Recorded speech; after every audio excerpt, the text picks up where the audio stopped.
কলকাতা বিমানবন্দরে সাংসদ সৌগত রায়কে গো ব্যাক স্লোগান বিজেপির। বিমানবন্দরে ঢুকতে গেলে বাধা দমদমের সাংসদকে। এয়ারপোর্ট অথরিটির বৈঠকে যোগ দিতে এসে বিজেপি সমর্থকদের বিক্ষোভের মুখে পড়তে হয় তৃণমূল সাংসদকে। দেখুন সেই সময়কার ছবি।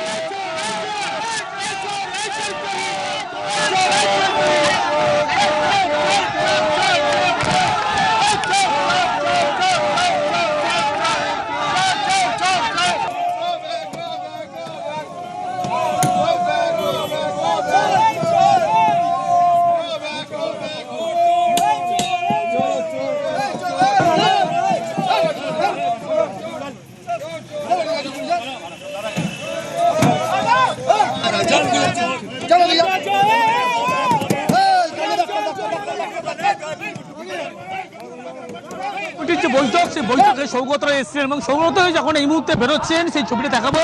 বিজেপি কর্মী সমর্থক তাকে কিন্তু চোর চোর স্লোগান দিচ্ছে এবং এই মুহূর্তে সৌগত রায় তিনি বেরোচ্ছেন, তাকে কালো পতাকা দেখানো হচ্ছে এবং যে এয়ারপোর্ট কমিটির যে বৈঠক, যে বৈঠকে সৌগত রায় যখন বের হচ্ছিলেন তাকে এইভাবেই বিজেপি কর্মী সমর্থক তাদের পক্ষ থেকে চোর চোর স্লোগান দেওয়া হচ্ছে।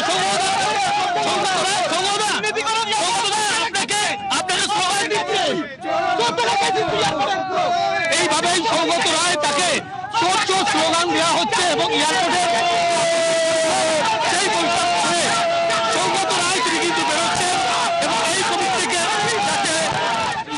দেন সেই কারণেই কিন্তু বলা হচ্ছে। আর সৌগত রায় এই মুহূর্তে তিনি এয়ারপোর্ট থেকে বেরিয়ে গেলেন, তাকে ঘিরে বিজেপি কর্মী সমর্থক তারা চোর চোর স্লোগান দিচ্ছে। অনুপ চক্রবর্তী, নিউজ 18 বাংলা, কলকাতা। ব্যাপার যদি একটা সরকারি মিটিং করতে সেই জিনিস হয় এবং ওদের এমএলএ দুজন ওপরে ছিল, নিন্দার ভাষা নেই। এটাই এটা বিজেপির লোক। আমায় ব্যক্তিগতভাবে কিছু উদ্দেশ্য প্রণোদিত তো বটে, দুমদাম চাপড় বাড়ছে, কারণ কিছুই না। ওরা চায় যে আমি এয়ারপোর্ট অ্যাডভাইসারি কমিটির চেয়ারম্যানশিপটা ছেড়ে ইস্তফা প্রশ্ন, আমি ছাড়ছি, ছাড়ার সিদ্ধান্ত। আপনি ছাড়ছেন না? না। আপনি কি লিখিতভাবে অভিযোগ কিছু জানাবেন? সেসব যা করার করছে।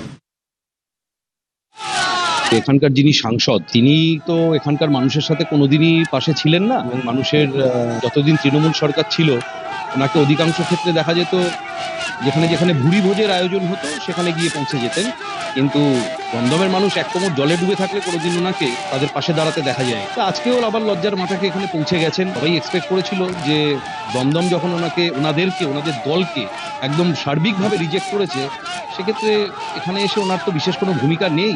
সেক্ষেত্রে যদি আত্মসম্মান বোধ থাকতো ওনার এখান থেকে পদত্যাগ করে বেরিয়ে যাওয়াটাই সমীচীন হতো। কারণ আপনি দেখেছেন দমদমের সাধারণ মানুষ ওনাকে দেখে যারাই সামনে ছিল কিরকম ক্ষিপ্ত হয়ে উঠেছিল, পুলিশকে গিয়ে ল অ্যান্ড অর্ডার সিচুয়েশন সামলাতে হয়েছিল এবং আমাদেরও তাদের পাশে দাঁড়াতে হয়েছিল। যেখানে উনি বুঝতে পারছেন দমদমের সাথে ওনার কোনো যোগাযোগ নেই, দমদমের মানুষ ওনাকে চায় না, দমদমের সিস্টেমে উনি কোথাও নেই, সেখানে এই পদ আঁকড়ে চেয়ার আঁকড়ে বসে থাকা এই নির্লজ্জতা তৃণমূলের নেতাদেরই মানায়, সেটাই উনি কন্টিনিউ করছেন।